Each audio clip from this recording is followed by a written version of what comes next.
Hi everyone, Marguerite here. Today I want to share with you guys how to find a good hairstylist in your neighborhood and your community. This is not set in stone rules, but this is just tips to consider for yourself. So stay tuned if you want to know how to find the best hairstylist for you in your neighborhood.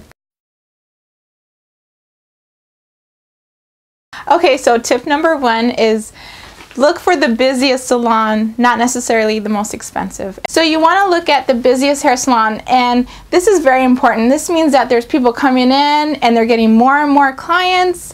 This is what you want. This is what you want to look at. You don't want to look at the ambiance of the hair salon. You don't want to look at if the paint is okay on the outside. You want to look at the busiest hair salon because those girls know how to cut hair and they're really busy. So this is what you do.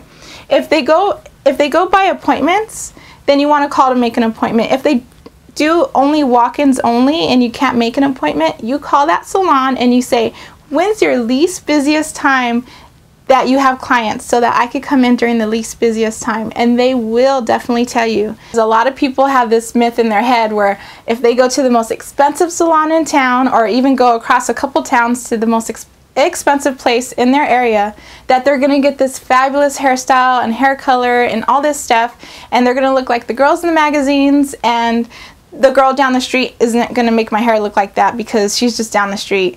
And I'm here to tell you that's not necessarily true, because there's lots of salons that are cheaper in price that could make you look like $1 million.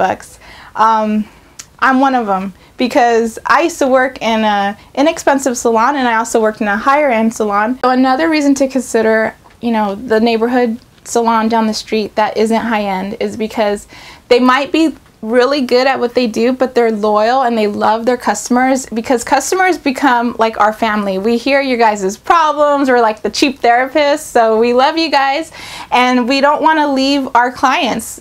There's lots of awesome hairstylists that can move up to a higher end salon, but they choose not to because they fell in love with their environment and their boss and their employer, their customers. It's like a family, it's like a community. We don't want to leave. Okay, so another tip I want to give you guys to consider is age.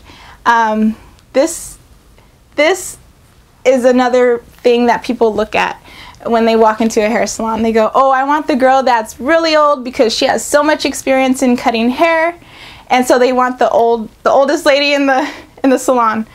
And then, or there might be, oh, I want the youngest girl in the salon because she knows all the trends and all this stuff.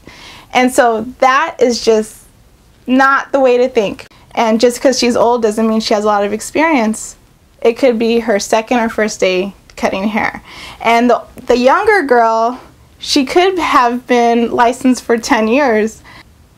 Okay, another misconception about age is if somebody walks into a hair salon and wants the youngest girl in the salon because they think, oh, she knows all the trends, she's young, she's hip, she could hook it up to make me look like whoever is young out there at the time. But the misconception with that is you have to consider who her clientele is. If her clientele, she could be working all day long on senior citizens or older people that want the old styles, and she could be doing that all day every day. And so just because she's young does not necessarily mean that she knows she's doing trendy hairstyles all day. You have to look at the community that is going into that hair salon. I used to work in a salon where there was an amazing hair cutter, and she taught me how to cut hair. She really did, because I learned in beauty school, but when I worked in the salon, this lady was really good at cutting hair, and a lot of techniques that I share with you guys are from her.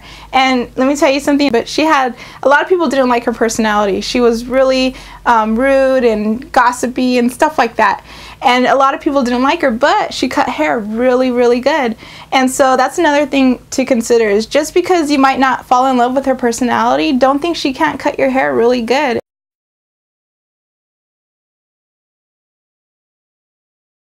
Okay, so this is the last point I wanted to make on choosing a right hairstylist for you. If you're walking in the mall or the store, the grocery store, wherever you're out and about, and you see somebody with an awesome haircut, an awesome hairstyle, awesome color, and you're like, oh my gosh, I love her hair, you go up to that person and you say, where did you get your hair done? I have to know the girl you go to because I want my hair to look good too. You'll just brighten up their day and they'll be more than happy to tell you. So everyone, I really hope you enjoyed listening to my tips on how you could find the best hairstylist that's perfect for you. And please share this video with anybody that needs a hairstylist, and you'll be helping them out and me out by supporting my channel by sharing, liking, commenting below. And if you want more tips and tricks, please subscribe. Thanks for watching, guys. Have a gorgeous day. Bye. Thanks, girl, because I needs to get my hair did. Here today I wanted to share with you guys how to do a at-home hair treatment. Those are my favorite things to do, and I wanted to share with you guys one of my favorite recipes. And this at-home hair treatment recipe is special for people with frizzy hair. So it tames the frizzies and gives you a more silky hair appearance.